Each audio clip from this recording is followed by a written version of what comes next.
በዛሬው ዕለት የተደረገው የምረቃ በዓል ለቡታጅራ ህዝብ ታላቅ የደስታ ቀን ነው። ስለዚህ እነዚህ ፕሮጀክቶች በህዝቡ ትግልና በአመራር ትግል ለመልካም ስኬት በቅተዋል። ከዚህም በሚቀጥሉት እንግዲህ የተሳኩ የተሻለ ነገር ለመስራት የብልጽግና የንጋት ዘመን ይሆናል ብዬ አምናለሁ። ክራችን ነው። በተለይ ይሄ ኤሪያ ያለ ቦታ ሊውል የነበረ ለዚህ ለአዳሪ ትምህርት ቤት በመደረጉ እኔ ራሴ እንደወሰኩት ቆጥራለሁ። በዚህ ከፍተኛ ደስታ ተሰምቷል። ስራዎቻችን አንዱ የሚያገለግሉ ናቸው። የቡታጅራ ስታዲየም ነው። የቡታጅራ ስታዲየም 332,000 ካሬ ሜትር ነው ወይም 33 ሄክታር ነው። ይሄ መሰረተ ጣል ነው። ከዛሬ 20 ዓመት በፊት ነው። ዓለም አቀፍ ስታዲየም ነው።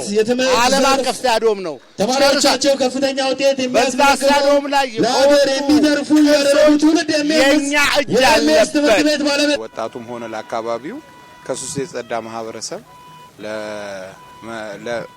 ለመፍጠርና የተለያዩ ጊዜ የወጣቱና የማህበረሰቡ ጥያቄ ስለነበረ አካባቢ የረጅም ጊዜ ጥያቄ ነበር። ህዝቡን ወክዬ ነው የምናገረውና ስናግዝም ደስ ብሎ ነው የምናገዘው። ማደግ ስላለባት ምቹ ቦታ ስለሆነች ለሁሉም ስለሚመች እና ለኢንዱስትሪም ለሁሉም ለህዝቡም ስለሚመች ተመችቶን ነው የምንሰራው። ተመችቶኝ ነው ደስ ብሎ ነው የምንሰራው የምናግዘው።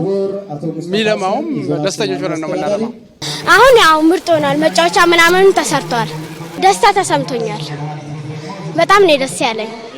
በጣም ደስ ብሎኛል። ሌሎችም ጫወቱ ደስ ይለኛል። ቆሻሻ ነበር፣ ጽዱ አልነበረም፣ እንደዚህም አልነበረም። አሁን ግን ውብ ሆኗል።